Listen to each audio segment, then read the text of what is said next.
All right, y'all. Hi. Okay, I moved myself around just a hair. Okay, so I think I'm ready to talk. Now, what we're talking about today is our last kind of section of information for Unit 7 before we get into the labs and the practical material for this unit. And we are talking about cholera and basically what it causes, which would be diarrhea in a severe form.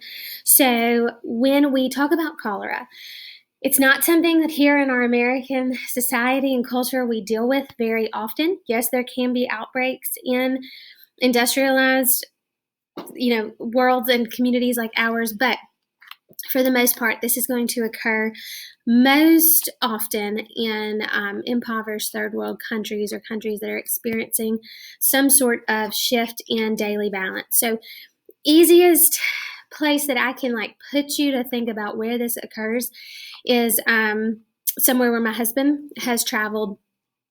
Haiti.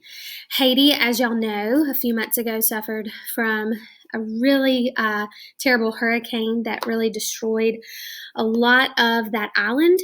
Which, if you know anything about your geography, Haiti is connected to the Dominican Republic. It's one large island in the Caribbean area in the Caribbean Ocean, and Haiti's on one side, the Dominican Republic is on the other. Now, after things like a hurricane where water sources are upended, there's lots of flooding. Ultimately, what this leads to is outbreaks of things like cholera. You might be thinking okay, well, what is it? This is where you're going to have profuse and watery diarrhea, and sometimes described as rice water stools, vomiting, and then ultimately you just become incredibly dehydrated.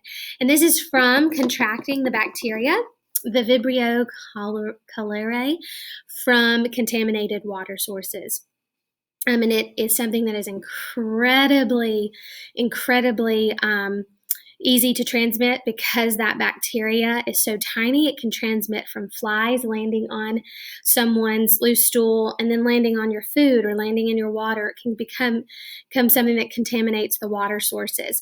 So what we're going to look into this next week when we pick back up, we are actually going to get to create in the lab some water filters to try to show you really how easy it is to filter water, but something that, if you think about it, water filters are for a country like Haiti in some parts are completely something they have zero access to. And this is not a country that's incredibly far away.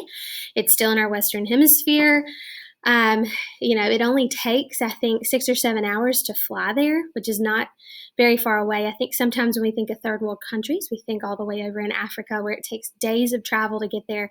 This is not incredibly far from us. And simply because my family has been involved with some ministries where we go to Haiti and we've seen the people that this kind of disease affects, and we know those people and build relationships with them, I do think it helps us to try to be more aware and try to figure out how are ways that we can help. So when we talk about things like cholera, and really the simple aspect of we need to figure out a way to create better water treatment and better water resources as far as how are you getting water.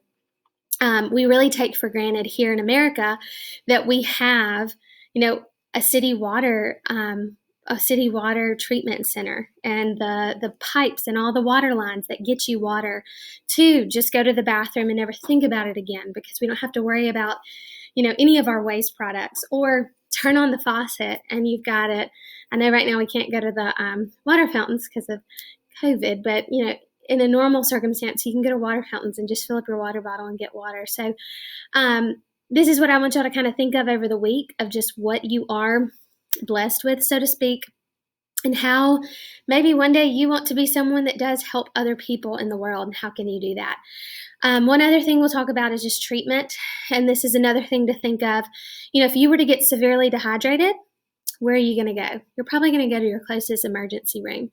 In a country that's impoverished, there is no emergency room. There's no healthcare facility. There's no insurance or Medicaid or Medicare. There's none of that. So just as you start to think about your global perspective on these things, and that's a class that you'll take in a few years, really understand what it means to be in a democracy, in a republic like America, and understand what it is that you have been given and that you have that helps you live life every day, and it's important. It's important that we uphold those things. It's important that we work towards making those things easier and more accessible for others that aren't as lucky as we are. Okay, that's where we're going to wrap it up. I can't wait for this week and how we're going to have so much fun building our water filters. The person who designs the best one is going to get a prize in each class. So good luck.